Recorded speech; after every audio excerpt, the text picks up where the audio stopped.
شوفوا لي عجاج ما شاء الله كيف دايب ذوبان. ولي على قلبي شو هاد؟ يا هيك الوصفات يا اما بلا. هذا مسخن فلسطيني بنفس شامي. والله فخامة يا جماعة، بتمنى كلياتكم تجربوا هالوصفة الطيبة وتدعوا لي عليها. الله يسعد لي اوقاتكم حبايب قلبي. اليوم رح نعمل مع بعض اطيب مسخن فلسطيني على كيفكم خيا. خليكم معي لشوف طريقة التحضير مع بعض. هلا اول شي حبايب قلبي عندي كيلو من الفخاد، الفخذ كامل مع الورك، وعندي هون كيلو من البصل انا قطعته جوانح بهذا الشكل، وعندي تقريبا نص كاسة كبيرة من السماق، وعندي معلقة كبيرة من الفلفل الاسود، وعندي ملح، طبعا الملح على طول بقلكن حسب رغبتكم، وعندي كاسة كبيرة من زيت الزيتون. خليكم معي لشوف طريقة التحضير مع بعض. هلا اول شي بدي احط البصل بصينية الفرن، وبدي اضيف عليهم الفلفل الاسود والملح، وبدي احط نص كمية السماق. هلا بدي احط عليهم زيت الزيتون، وهلا بدي اتبلهم كلياتهم مع بعض بهذا الشكل.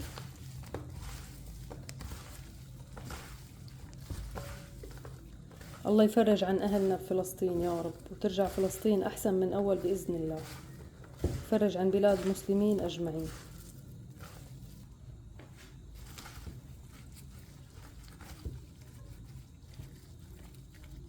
بدي افرك الدجاج كتير منيح لحتى ياخد من كل النكهات. هلا بدي صف الفخاد بهذا الشكل. طبعا البصل تحتهم صار فرشة ما شاء الله، شايفين؟ ونحط هيك شوية بصل على الوش، واخر شي بنعطيهم رشة سماق محترمة. وطبعا انا الفرن مشغلته صار لي ربع ساعة من فوق ومن تحت على درجة حرارة 200. وهلا بدي احط عليهم ورقة زبدة، انا بليتها بالمي وجعلتها بهذا الشكل، وهلا بفردها وبحطها على الصينية مشان ما تحترق معنا. بحطها بهذا الشكل، نغطي كل الصينية بورقة الزبدة. واخر شي بدي احط طبق من القصدير عليها. هلا بدنا نغلفها كتير منيح بورق القصدير.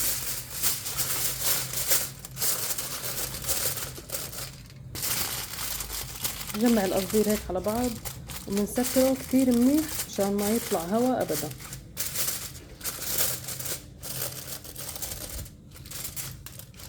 شايفين انا سكرتها كتير منيح، يعني ما ضل ولا مكان صغير للهواء. حتى بالفرن تقريبا شي ساعة، بدي حتى بالرف الوسطاني. وهلا طلعت الصينية من الفرن، شوفوا لي على هالمنظر يا جماعة ما شاء الله.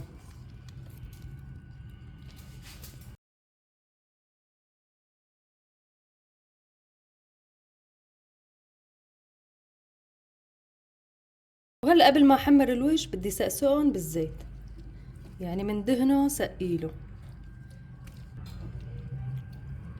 وهلا بدي رجعهم يتحمروا شغلة ربع ساعة بس، بنشغل الفرن بس من فوق.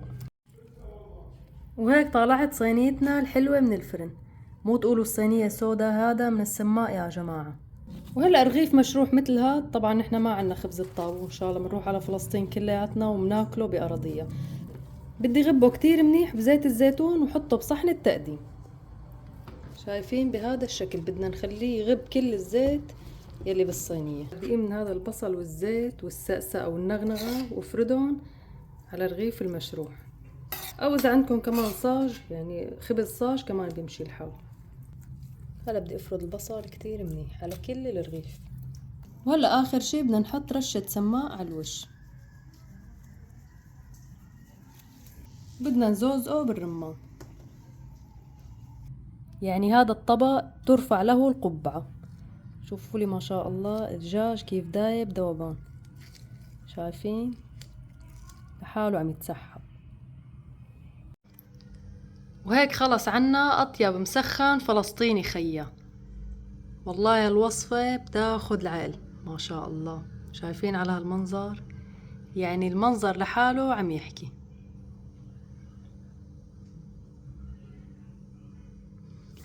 وإذا عجبتكم وصفتنا لليوم لا تنسوني من دعواتكم الحلوة ولايكاتكم، تشتركوا بقناتي وتفعلوا زر الجرس. بحبكم كتير يا أحلى متابعين.